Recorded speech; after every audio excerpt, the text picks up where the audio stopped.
Oi, gente, tudo bom com vocês? Hoje estamos aqui para mais um Prepara a SESI, dessa vez de Sociologia, e com um tema muito importante para os vestibulares.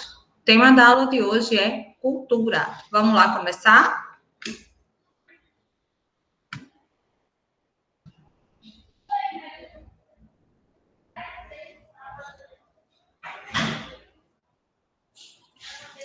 Quando a gente começa a falar de cultura, é importante primeiro a gente compreender a definição de cultura. Então, o que seria cultura aí em termos de definição?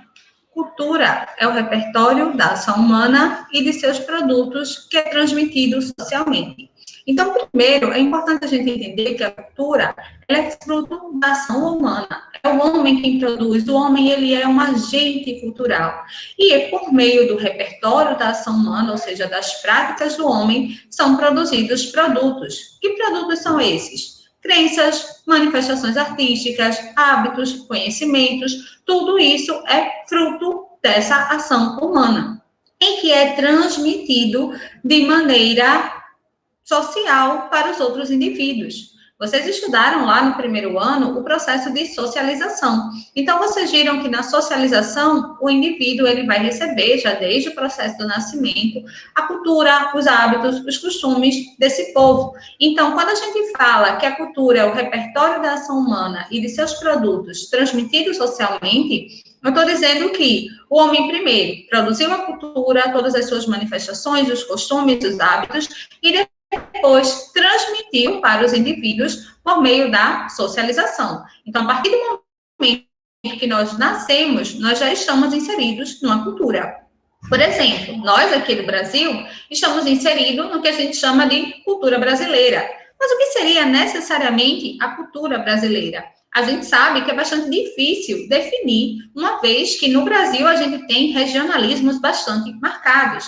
Então, nós que estamos aqui em Pernambuco, temos uma cultura pernambucana bastante característica, mas é uma cultura que também diferencia-se dependendo do lugar onde você está. Existe uma cultura típica das pessoas que estão no litoral, existe uma cultura típica das pessoas que estão no interior. Então, percebam que a cultura ela é muito ampla. Por quê? Porque ela é fruto do repertório. As pessoas, dependendo do lugar onde elas estão, elas vão desenvolver determinados hábitos culturais, padrões, crenças, costumes próprios daquele lugar, já que ela é fruto da ação do homem. Então, é bastante complexo, quando a gente fala de cultura, pensar numa cultura brasileira que seja homogênea, ou uma cultura pernambucana que seja homogênea, embora a gente possa encontrar traços de similaridade entre os diferentes aspectos culturais.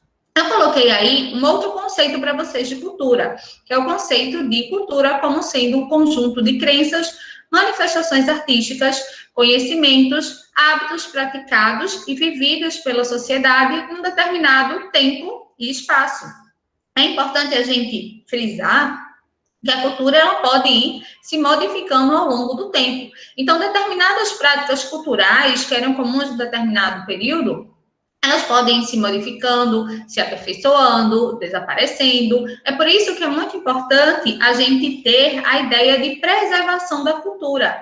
Porque a gente sabe que ao longo dos anos, determinados costumes, eles vão se perdendo por conta da chegada de outros, né? Determinados aspectos culturais, eles vão sendo substituídos por outros.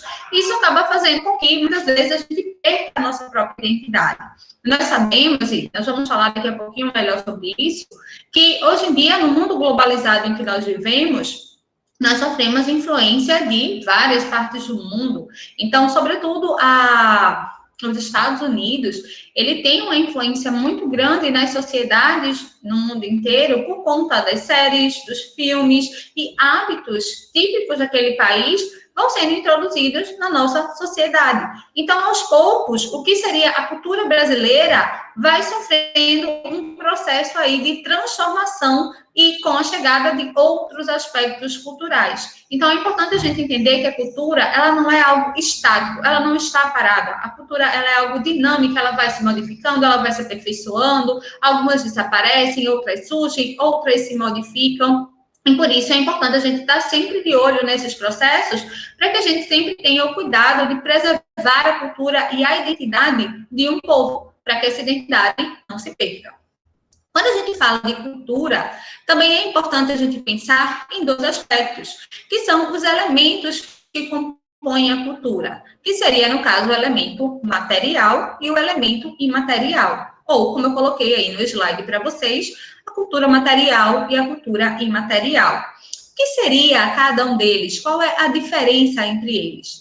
Primeiro, quando a gente fala de cultura material, a gente está falando de um conjunto de elementos palpáveis, concretos. Então, é todos aqueles elementos da cultura que a gente pode tocar. Já a cultura imaterial seria o conjunto de elementos simbólicos e abstratos. Por exemplo, quando a gente fala de uma dança, na dança, a gente não pode tocar a dança. A gente pode tocar o dançarino, mas a dança não. Então, quando eu digo, o frevo é uma manifestação cultural de Pernambuco, o frevo, ele faz parte de que tipo de manifestação? Ele faz parte de um elemento imaterial, da cultura imaterial, porque ele é um conjunto simbólico e abstrato. Quando eu digo, por exemplo, que as igrejas que compõem o sítio histórico de Olinda, elas fazem parte do quê? Da cultura material. Essas igrejas, elas são palpáveis, todo o sítio histórico, todos os casarões de Olinda, eles fazem parte desse aspecto da cultura material. Então, percebam, quando a gente fala de cultura material e imaterial, a gente está falando de objetos tangíveis e objetos abstratos. Agora, vamos, por exemplo, falar dos bonecos de cerâmica do mestre Vitalino, lindos, maravilhosos.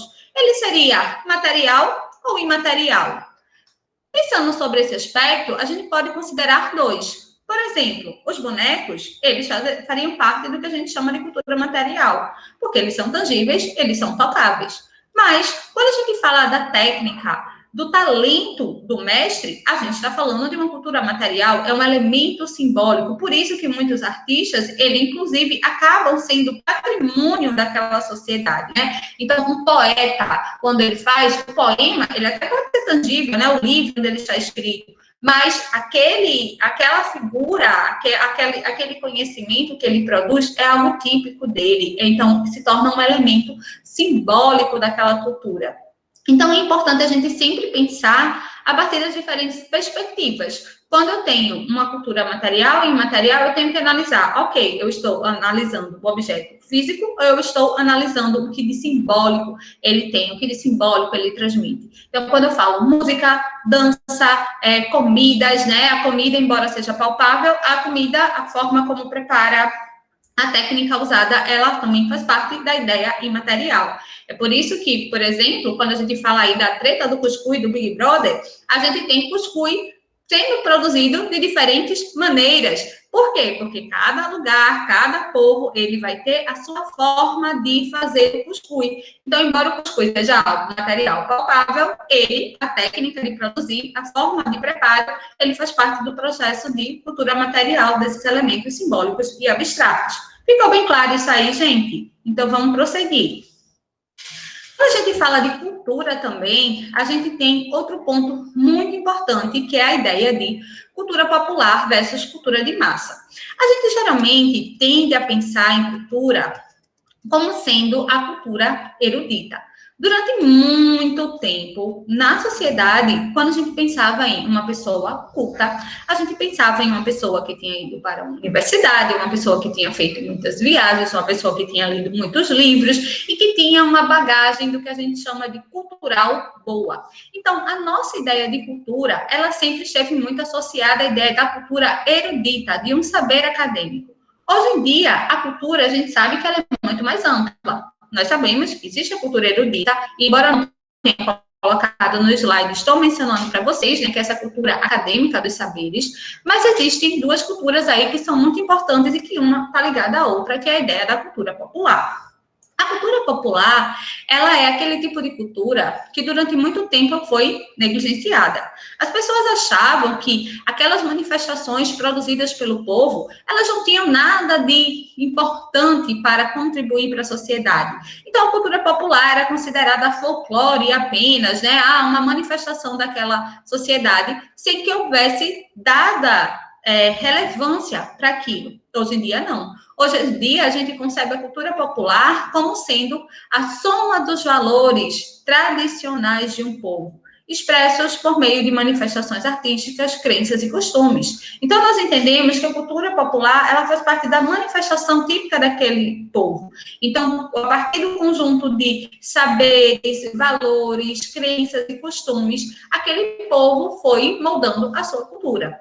É por isso que, como eu falei lá no início da aula, quando a gente pega a ideia de Pernambuco, a gente sabe que Pernambuco ele tem diversas culturas, dependendo aí do lugar. Por quê? Por conta das tradições, das formas de organização, dos valores que aquela sociedade foi montando, diversos tipos de culturas foram surgindo ao longo do estado, né? E além da cultura popular, a gente tem a cultura de massa. E como eu disse a vocês, elas estão um pouco interligadas. Por quê? Quando a gente fala da cultura de massa, ela é aquela cultura que ela é feita com o objetivo de ser facilmente absorvida pela sociedade. A cultura de massa, em geral, ela tem um objetivo comercial. Então, eu produzo aquela cultura de massa para que ela seja consumida pelo maior número de pessoas. Então, eu não quero atingir um grupo de pessoas. Ela não reflete a realidade de um grupo específico, mas ela quer atingir o maior número de indivíduos, para que esses indivíduos passem, então, a consumir os produtos dessa cultura. Vamos dar um exemplo bem típico, bem característico. Lá no Goiás, em Minas Gerais, a gente tem muito costume da moda de viola. Então, desde cedo, né, faz muito parte da tradição daquele povo que os jovens, os adultos, eles cantem modinhas com violão, aquelas músicas típicas do sertão. Isso é um hábito deles. Isso faria parte do quê? Da chamada cultura popular. Só que a gente sabe que essa cultura popular, aos poucos, ela foi se transformando. Então, aqueles sertanejos que cantavam aquelas modas de viola, aquelas músicas românticas com seus violões, foi se transformando com o tempo no sertanejo, como a gente conhece hoje.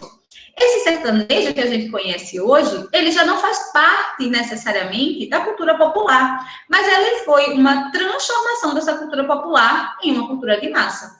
Então, se a gente observa hoje em dia, quando a gente tem o sertanejo, a gente já tem um perfil do que é ser sertanejo. Então, eu tenho geralmente aquele jovem musculoso, sarado, com aquela calcinha, aquela calça colada, né? Aquela camisa semi-aberta, aquela barba sempre cerrada. Existe um perfil do que é ser o sertanejo hoje em dia. Então, o sertanejo, ele foi massificado, inclusive os temas das músicas, eles estão cada dia mais parecidos, e bem longe daquele tipo de cultura que era a cultura lá, que retratava a vida deles no campo, né? Hoje em dia, as músicas, elas têm um perfil bastante diferente. Outro exemplo, quando a gente faz aí o contraponto, é o funk. O funk, quando ele surgiu lá nas favelas do Rio de Janeiro, era aquele funk usado para retratar a realidade do povo. Então, o funk, quando ele surgiu nas comunidades, ele falava da vida das comunidades, da violência policial, ele falava do quanto era duro e difícil viver naquelas comunidades, né? E aí, os bailes funks, eles foram surgindo como elementos da cultura popular, né? Surgindo naquelas comunidades do Rio de Janeiro. Só que o ritmo, ele cresceu tanto que ele começou a ser apropriado pela cultura de massa. E aí é que o funk começa a sofrer transformação. Hoje em dia, os tidos funkeiros, eles são mais cantores de pop. Por quê? Porque o funk, ele teve que adequar a sua linguagem para atingir um grande grupo. Lembrem-se, gente, a cultura de massa, ela quer o quê? Atingir o maior número de pessoas para que aqueles indivíduos, eles comecem a consumir, independente da realidade daquele indivíduo. Então, para mim, não era interessante ouvir, por exemplo, falar da violência policial na favela do Rio de Janeiro, mas, de repente, é interessante ouvir uma música que fale, por exemplo, do empoderamento feminino, ou do eu vou me acabar hoje dançando no baile. Então, esse tipo de música, ela é feita para que agrade a maior quantidade de público e atinja, assim, o seu objetivo, que é estimular o consumo. Outra coisa que é importante falar a respeito da cultura de massa é que essa cultura, além de ser produzida para uma grande quantidade de pessoas, ela tem o objetivo de alienar. Não é, geralmente, um tipo de cultura que ela vai gerar uma reflexão. Não existe na cultura de massa a ideia de produzir algo que leve as pessoas a desenvolverem um pensamento crítico. Geralmente, elas não têm uma lição de moral por trás. É aquele tipo de cultura que ela é feita para entreter e alienar. Por exemplo, quando a gente fala de filmes de comédia romântica, em geral, eles têm um roteiro muito parecido. Então, você tem aquela mocinha atrapalhada, que só se deu mal a vida toda e que, sem querer, encontra o amor de uma forma inesperada. Aquele filme, ele não é feito para levar você a refletir. Aquele filme, ele é feito para entreter você, distrair a sua mente e não fazer você pensar muito, né, se aprofundar. Então, a cultura de massa, ela tem muito esse papel de levar o indivíduo a um processo de alienação. Quanto mais eu consumo essa cultura de massa, menos eu reflito, menos eu penso. É aí também que vem a questão das novelas. As novelas, elas não vêm com a ideia de moralização. Hoje em dia, é que a gente cobra muito dos autores de novela a ideia de que eles precisam tratar de temas sociais, que a gente não pode silenciar, que a gente precisa educar por meio das novelas. Mas de onde é que a gente tirou essa ideia que a gente tem que educar por meio das novelas? Porque a gente passou a perceber a influência das novelas no processo de conhecimento das pessoas. Muitas pessoas não têm paciência, por exemplo, para ver o jornal. Muitas pessoas elas não têm tempo, disponibilidade para ficar assistindo os noticiários, seja por mais diversas razões. Mas muitas pessoas também param para assistir as novelas, porque é aquele momento de distração, aquele momento do chamado ópio do povo, né? Em que o povo vai lá e se distrai assistindo aquele roteiro, que muitas vezes é um roteiro batido, ele é um roteiro clichê. No final, a gente sempre sabe que a mocinha termina com o mocinho e que ela vai passar a novela toda sofrendo, e ele também vai passar a novela toda sofrendo, e que existem pessoas que vão lutar contra essa união dos dois. Então, os roteiros das novelas, eles são todos similares, eles são todos muito parecidos. Porque é o quê? É uma cultura de massa, é uma cultura que é feita para vender. Eu não quero provocar em você uma reflexão sobre algo. Só que quando as pessoas começaram a perceber o poder de influência das novelas, as pessoas passaram a se posicionar no sentido de exigir que as novelas também tenham um teor educativo. Mas isso faz muito mais parte da mudança de mentalidade dos indivíduos do que da ideia da criação aí dessa cultura de massa. Uma coisa que é importante dizer para vocês, quando a gente fala de cultura de massa, é que essa cultura de massa ela está muito associada com a ideia de indústria cultural. Esse conceito de indústria cultural, ele foi elaborado por Adorno e Horkheim, que são dois alemães, que perceberam aí na propaganda nazista essa necessidade justamente de produzir em larga escala. Então, do mesmo modo que a gente vê aí na questão da industrialização, a produção de bens em larga escala, a gente vai ter na cultura a mesma coisa. Então, a ideia da cultura de massa e da indústria cultural está muito atrelada. Por quê? A indústria cultural, que é essa indústria que determina o que é cultura ou não, o que vai ser consumido ou não, ela produz culturas de massa. E nós absorvemos essas culturas de massa, sem que exista qualquer tipo de reflexão sobre isso. Só é você observar. Quando determinado personagem da novela usa determinado utensílio, a mocinha que usa determinado tipo de blusa, o mocinho que usa determinado tipo de objeto, esses objetos começam a aparecer loucamente nas lojas, né? Então, tem várias blusinhas iguais, aquela da mocinha, tem vários objetos iguais, aquele mocinho.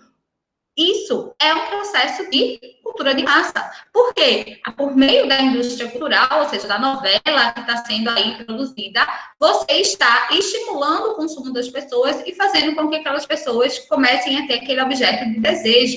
Ou, pegando aí algo mais recente, as blogueiras. Quando você quer que um produto bombe, você faz o quê? Você manda aquele velho press kit para as blogueiras, e elas começam a mostrar desinteressadamente nos seus stories, e mostra e usa, e aí você já começa a despertar o interesse para aquele produto, sem que exista uma reflexão. Muitas vezes você não sabe nem o componente daquele produto, você não sabe para que ele serve, você não sabe se ele realmente vai atender a sua necessidade. Umas vezes uma skincare, né? Você tá lá vendo aquela blogueira recomendando, você não pensa, vou ao dermatologista para ver se funciona. O seu primeiro pensamento é o quê? Não, eu vou comprar, se ela tá usando, deve ser bom. Por quê? Porque é isso que a indústria cultural vai fazer com você. Ela vai transformar aqueles produtos em objetos de desejo e todos os indivíduos eles vão passar a querer aquele produto também, sem que exista uma reflexão sobre aquilo. Então, cada vez mais a gente percebe essa influência da indústria cultural no nosso dia a dia, porque ela é alienizante, né? Então, a gente começa a se alienar, a gente não tem a vontade de procurar. Um outro reflexo aí, dentro dessa ideia de indústria cultural, é que cada vez mais que a gente se alieniza, a gente vai se tornando refém dessa indústria. Porque, como ela é feita para que a gente não reflita, como ela é feita para que a gente não tenha um pensamento crítico, cada vez mais a gente vai se anulando nesse processo de construção do saber, construção do conhecimento. Então, é muito importante que, ao analisar a ideia da cultura de massa, a gente compreenda que, por exemplo, a cultura de massa, ela é aquela cultura que vem mastigada, ela vem pronta para ser consumida, para ser aceita por todos os grupos da sociedade.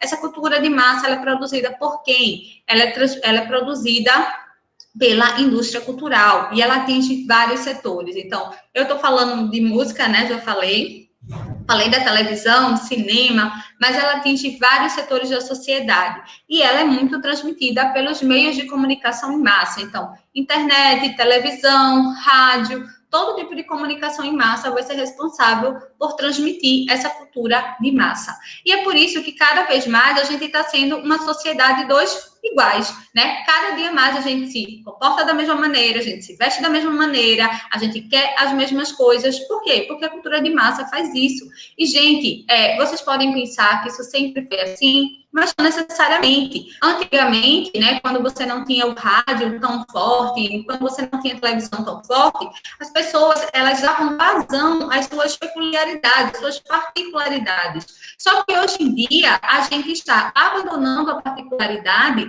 para se encaixar num padrão global. E esse padrão global, ele é fruto justamente dessa cultura de massa. Então, a gente começa, às vezes, uma determinada peça de roupa, um determinado objeto, quando ele aparece ali na televisão, a gente olha e diz, vixe, que coisa feia, né? Nunca que eu vou usar um negócio desse. Aí, quando a gente vê, a gente já está desejando, a gente já tem vários objetos daquele, porque, ai, meu Deus, coisa linda, como eu vivi isso esse tempo todo. Por quê? Justamente por meio da comunicação de massa, aquilo vai entrando na sua mente e estimulando o consumo. Dentro do conceito também de cultura, a gente tem o que nós chamamos de processos culturais. É importante a gente entender, na ideia de processo cultural, que a cultura ela não é algo estático, como eu falei para vocês lá no início. A cultura ela é dinâmica. Então, a cultura ela pode passar por um processo de mudança, ou seja, ela vai se transformando naturalmente ao longo dos anos, porque as sociedades, gente, elas são dinâmicas. O homem, ao longo da sua história, ele vai se transformando, ele vai se modificando. E se a cultura ela é produto do homem, se a cultura ela foi feita pelo homem, nada mais natural que, se o homem se transforma e se modifica, a cultura ela se modifique junto com ele. Isso não necessariamente quer dizer que isso é fruto de influências externas, até porque a gente vai ver que o fruto da influência externa tem outra característica. Mas é importante a gente entender que a cultura, ela vai aí se modificando naturalmente no processo aí evolutivo do próprio homem. Essa cultura, ela também pode passar por um processo de difusão, ou seja, ela pode se espalhar para outros lugares. Eu posso ir levando essa cultura para outros ambientes. Por exemplo, quando a gente fala de cultura dos povos pré-colombianos. A gente sabe que os povos astecas e os seus vizinhos, eles tinham muitas trocas culturais e, de certa forma, os astecas, eles influenciavam esses outros povos. Então, existe uma difusão da cultura, né? Essa cultura, ela foi se espalhando, ela foi se difundindo pela região onde ela estava. Isso não tem nada a ver, por exemplo, com o processo de aculturação. O que é a aculturação? A aculturação, gente, tem a ver, ó, o prefixo a, de negação. Então, é quando você nega a sua cultura. Esse processo de negação, é importante destacar, não é um processo em que você nega porque você quer. Ele não é um processo natural. O processo de aculturação, ele geralmente tem a ver com a imposição de uma cultura sobre a outra. É o que aconteceu, por exemplo, no caso dos indígenas aqui no Brasil. Os indígenas aqui no Brasil, eles passaram por um processo de aculturação. Por quê? Porque quando os portugueses chegaram, eles começaram a impor a cultura deles a esses indígenas. Então, esses indígenas, eles foram, aos poucos, perdendo parte da sua tradição para se adaptar a essa nova religião. Quando a gente pensa, por exemplo, os indígenas, é muito comum a gente pensar nas missões jesuíticas.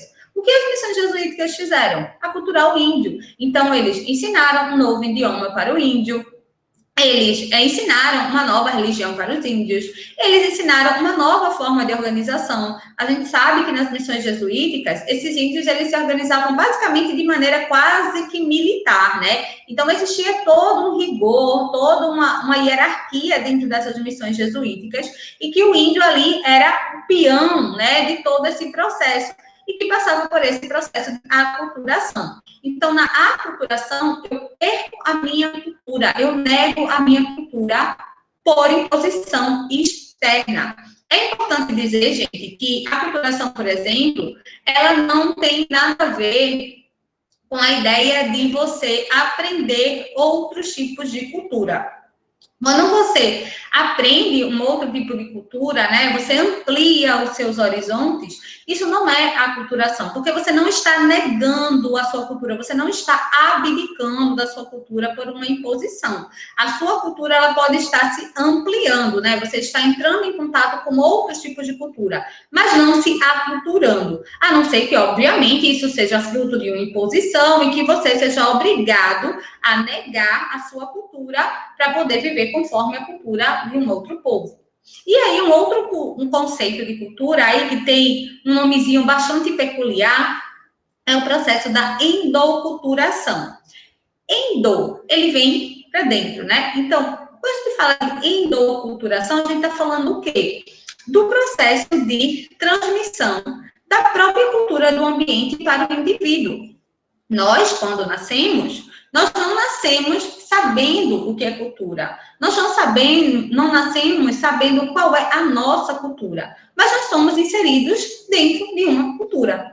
E essa cultura, ela vai ser transmitida por quê? Pelo processo de socialização, que eu tenho falado para vocês lá no início da aula. Então, pelo processo de socialização, o indivíduo, ele vai aprendendo a cultura do lugar. Então, você, quando era bebezinho, sua mãe ensinou para você qual era a cultura de Pernambuco, qual era a cultura do lugar, quais são as comidas típicas aqui. Sua mãe levou você para as festividades locais, então estávamos lá, todos no São João, dançando quadrilha, com os nossos vestidos rodados, os chapéus de palhas e trancinhas, meninas, já os meninos com seu bigode de matuto. Então, isso tudo foi transmitido para vocês num processo que é chamado de endoculturação. A endoculturação nada mais é do que o indivíduo internalizando e aprendendo a sua própria cultura pelo processo de socialização. É importante destacar que essa socialização, em geral, ela começa no período da socialização primária. Vocês estão lembrados, né, desse conceito? Socialização é o processo pelo qual o indivíduo assimila a sua cultura, a tradição, hábito. Então, nesse processo, a família entra aí como primeiro agente de socialização, seguido de outras instituições, como escola, trabalho, amigos. Então, só recapitulando, gente. Quando a gente fala de processo cultural, a gente tem mudança, ou seja, a cultura não é estática, ela se modifica. Difusão é a cultura que vai se ampliando, se espalhando para outras áreas, atingindo outros povos. Aculturação é quando existe o processo de negação da cultura. Então, o indivíduo, ele é forçado a abdicar da sua cultura em detrimento de uma imposição realizada por alguém mais forte. E a endoculturação nada mais é do que a cultura que é própria do local que o indivíduo está, que é assimilada e internalizada por eles. Certinho, pessoal? Espero que tenham gostado da aula. Até a próxima oportunidade. Tchau, tchau.